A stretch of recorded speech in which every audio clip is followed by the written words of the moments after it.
This one is titled Pranked by My Stalker.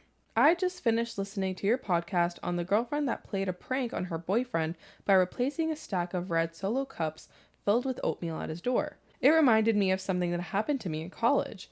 This is a story of another red Solo cup prank that, in my case, came from my stalker. For a little background, I was an RA for my floor my senior year in college, and part of my job was to do room inspection, bed check, and dress check, etc. There was one girl on my floor that was more than a little socially awkward. She had a type of Asperger's, although I'm not sure what type. We'll call her Alyssa for this retelling. Alyssa was a pretty quiet person and kept to herself. When I would see her, I would do my best to try and be kind, at the very least acknowledge her. I would say, "Hey Alyssa, good morning, have a good day." I would do my best to be friendly and welcoming, even though she was often rude in return. She had no friends to my knowledge, and she rarely talked.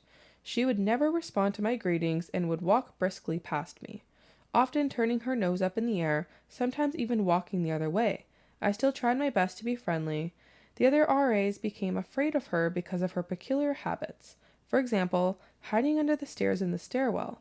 There were no elevators in the particular building, so everyone used the stairs.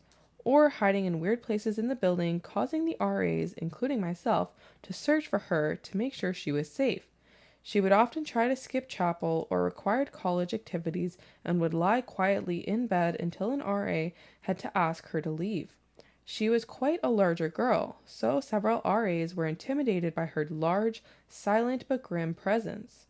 I would often have to talk to Alyssa about the cleanliness in her room or about her leaving the dorm to be at activities on time.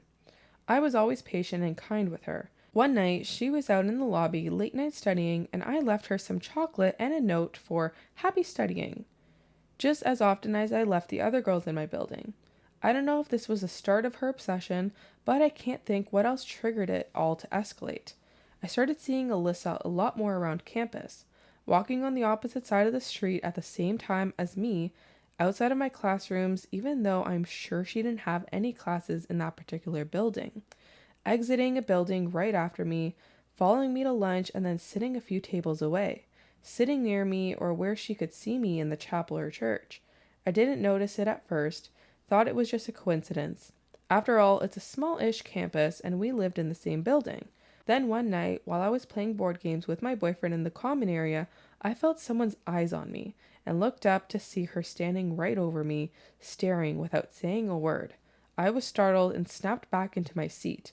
It felt as if she was been watching me for a while, but we had just been too busy playing to notice. I gave a startled hello